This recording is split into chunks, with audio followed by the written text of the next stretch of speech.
Anyway, this is Cinema of India, my first impression by video essay. Not by video essay, it's a video essay by Ascended Cinema. This video is sponsored by NordVPN. Classic. Classic.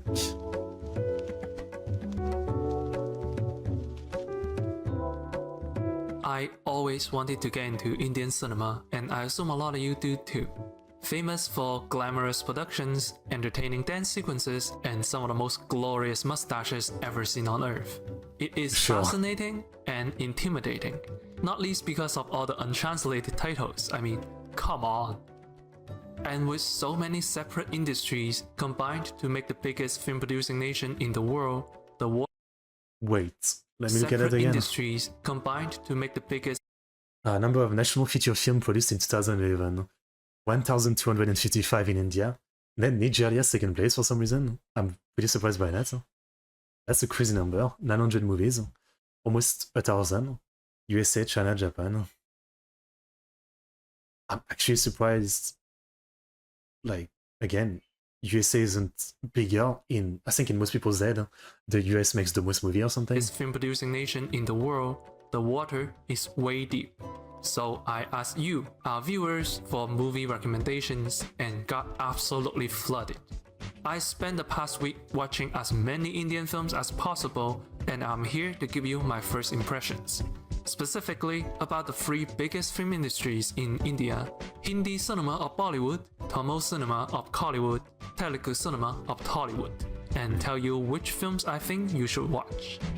Bear in mind, I'm a total amateur when it comes to the cinema of India, so what I'm saying are almost purely my anecdotal experience with minimal research. With that out of the way, let's begin our journey through the colorful world of Indian cinema. Okay.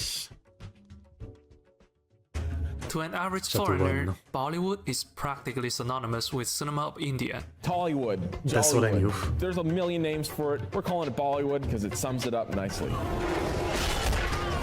However, this success is both a blessing and a curse. Obviously, my only impression of Indian cinema is this. Well, it's, you know, a dance musical in the movies, and then over-the-top acting, editing, and special effects. That's kind of my idea of it. It's kind of like taking Hollywood and making it 10 times crazier. That's how I think of it, obviously. There is a good chance that what's in your head right now isn't actually from Bollywood. Yes, none of those. Bollywood actually specifically refers to the Mumbai film industry, which produces mostly Hindi language films. These films are relatively grounded and romantic, not too dissimilar to Hollywood musicals. Okay. Look at Sholay, the action classic from India, and you won't find any gravity-defying actions. Love was the defining theme of classic Bollywood. Practically every Bollywood classic is a romance of some kind, such as 1995's DDLJ.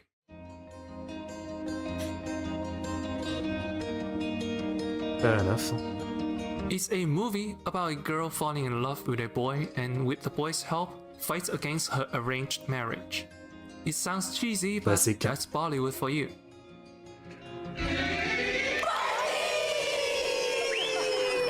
It's a very cozy viewing experience. It's all about knowing the outcome and excitedly waiting for it to happen. Now, I said love was the defining theme because in recent years, Bollywood seems to be diversifying. Dangal, for example, steps away from the melodrama formula.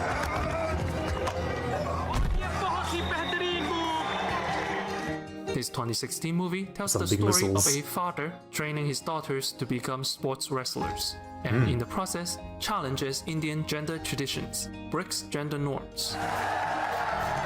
It is a beautifully written film, and became a bit... See, this is what I'm sure, you know, I could obviously imagine that there was a movie like this, but yeah, it's not the kind of thing that you would see or hear about, right?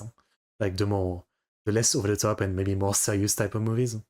Of a gender equality piece in... And to be honest, I think I'd be more interested in this genre. Asia.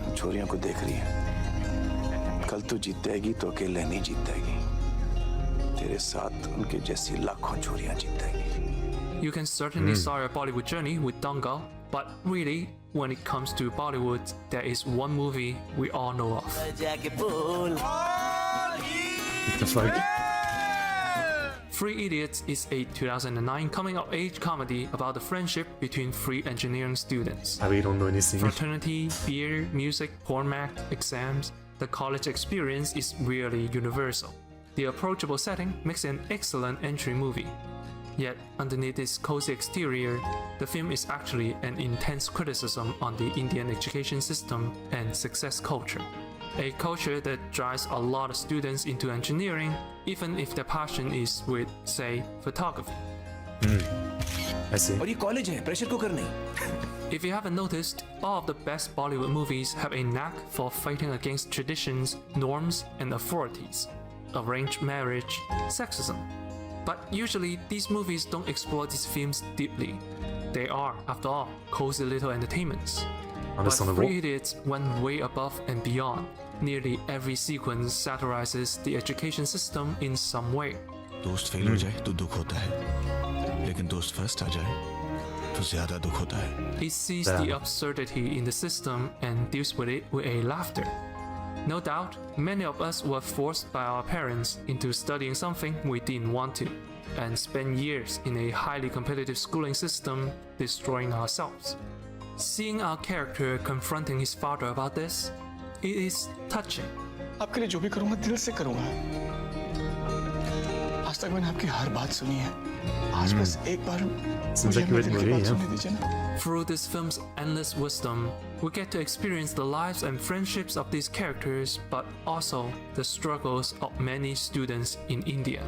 We aren't just sightseeing, we get to know how the people of India perceive themselves. We get to know India.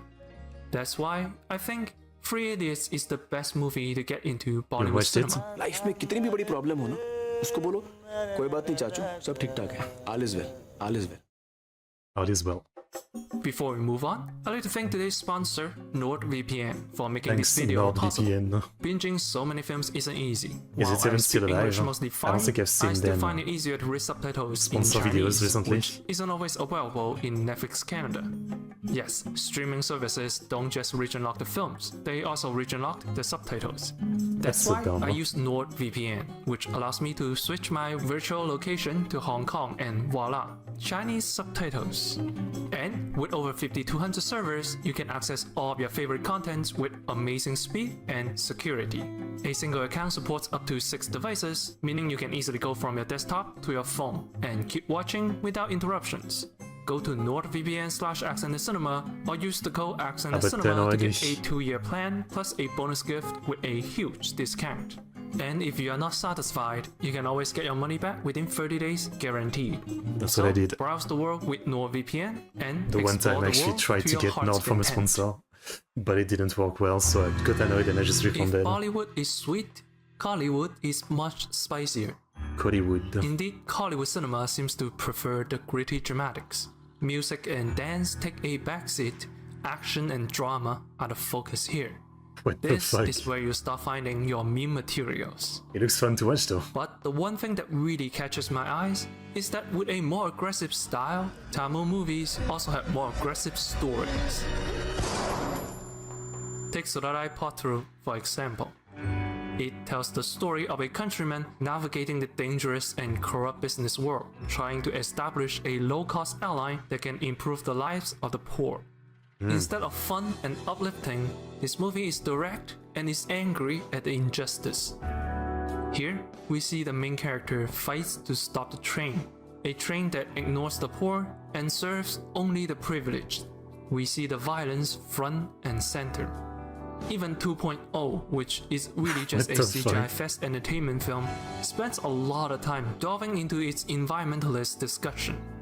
And with that in mind, the movie I want to talk about is probably not an obvious choice, but it is so good and so clever, I have to share it. Super Deluxe is a 2019 black comedy.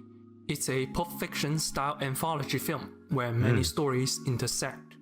In one story, 5 teenagers gather to watch porn, only to find Gather. out the actress is one of the teens' mom.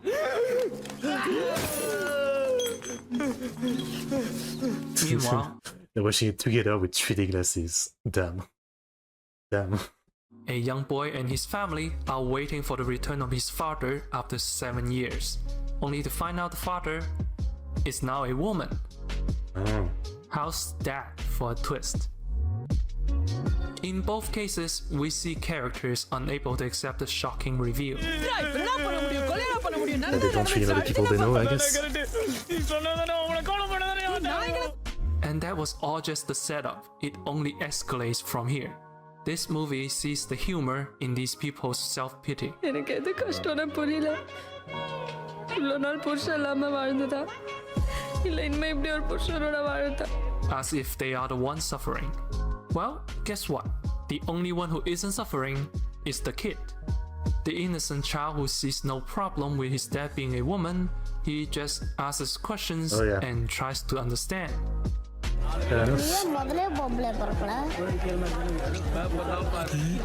நம்ம செருப்பு போடும்போது சில சமயம் காலை மாற்றி போட்டுப்போம் இல்லையா அந்த மாதிரி சாமி என்னோட உடம்பு மாற்றி போட்டுருச்சு.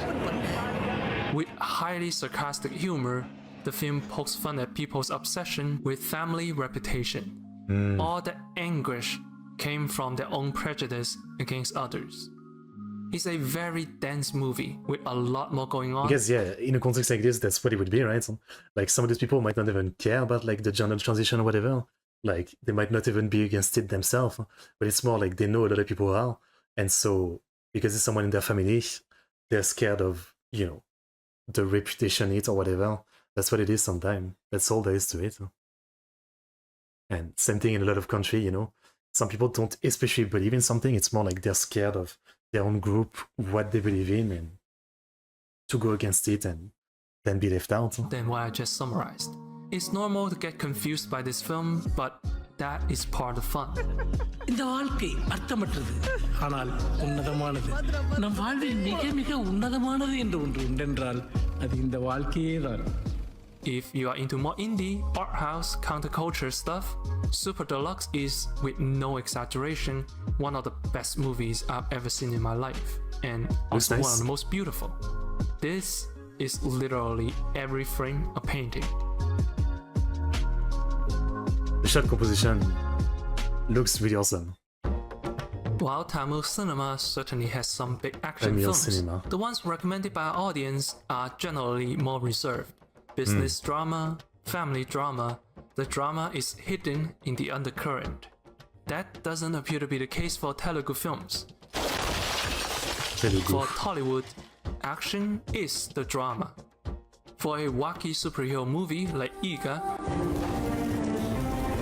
Fly.